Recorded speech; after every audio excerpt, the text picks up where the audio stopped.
Hello' friends, good afternoon. ভাত বনালে নে সকলোৱে?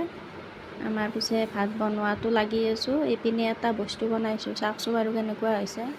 আপোনালোকে বনাইনে ঘৰত? গুৰ মিঠাই অকণমান পগাই লৈ পেলাই তাত যে চানা বুট থাকে, শুকান বুট, এই চানা বুটটো দি দিছোঁ। তাৰপিছত এনেকৈ দুলেৰামান দি কিনে এনেকুৱাকৈ লাড়ু বনাইছোঁ। লাড়ু নবনোৱাকৈও থ'ব পাৰি, কিন্তু আমি আৰু এনেকৈ এটা এটা লৈ চাহৰ লগত খাব পাৰি, সেইকাৰণে এনেকুৱাকৈ লাড়ু বনাই বনাই থৈ দিছোঁ। মই পিছে বনাই পোৱা নাই আগতে, আজি মায়ে বনাইছে, ময়ো এনেকৈ শিকি ল'লোঁ। খাবলৈ কিন্তু খুব সোৱাদ লাগে।